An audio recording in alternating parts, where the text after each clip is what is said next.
From that day on, Frank began living a life on the run. The little money he had was quickly spent, so in order to survive, he came up with an idea: forging checks. He scraped off the birth date on the check, then wrote in his own. After that, he pasted his own name onto it. He took the check to the bank to cash it. But since it was his first time running a scam, and the forged check looked a bit crude, he visited many banks, created many fake identities, yet none of them worked. Just when he was completely discouraged, he saw a pilot on the street. Pilots were incredibly popular. They were surrounded by beautiful women. Wherever they went, people respected them. People admired them. Even children chased them for autographs. At that moment, Frank realized something important. Forging checks alone wasn't enough. He also needed a convincing identity, and that identity would be a pilot. He pretended to be a student from a well-known school. Then he visited the office of Pan Am and interviewed the supervisor there. He asked countless questions about pilots, what planes they flew, what equipment they used, how much they were paid. The supervisor patiently answered, every pilot has to have two things with him at all times. One is his airline personnel badge, looks just like this one here from Pan.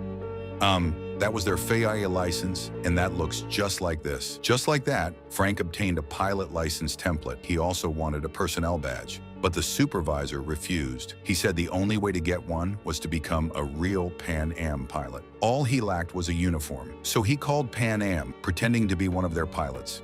He claimed his uniform had been lost and needed a new one. They lost a uniform happens all the time. Following those instructions, Frank went to the uniform factory, and he successfully got a uniform, but it cost $164.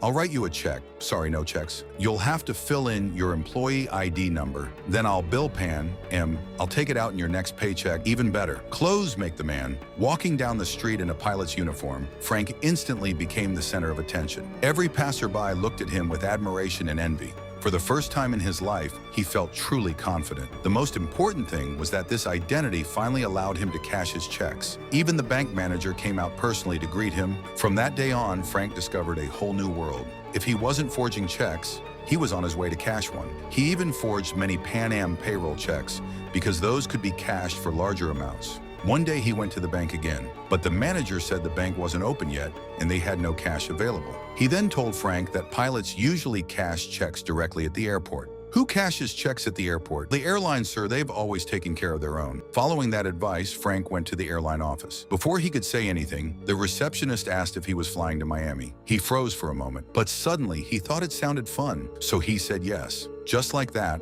Frank boarded a plane for the first time in his life. He even managed to charm and successfully date a flight attendant. But besides dating, Frank continued forging checks. He even bought a magnetic ink character recognition machine to encode bank checks. He produced even better forgeries and made even more money. But as the number of fake checks increased, FBI agent Carl finally noticed the pattern. After a round of analysis, he followed the trail to Miami and found the hotel where Frank was staying. When Carl broke into the room, only for Frank to calmly outsmart him and escape again.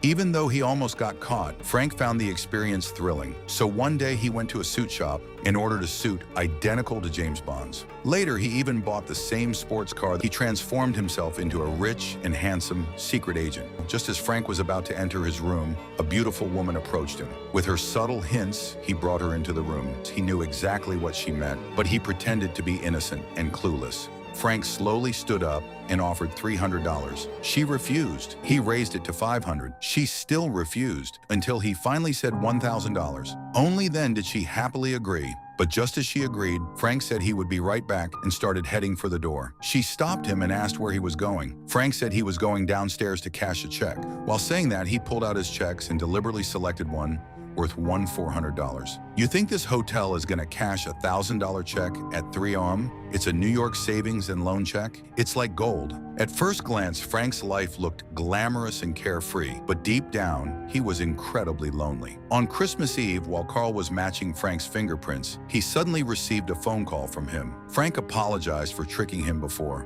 He said he just wanted to talk. They could even meet in person. He claimed he was staying in room 3113 of a certain hotel. Carl didn't believe him. He assumed Frank was just playing games again. So he asked him a question. How did you know I wouldn't look in your wallet? The same reason the Yankees always win. Nobody can keep their eyes off the pinstripes. You didn't call just to apologize, did you? You have no one else to call.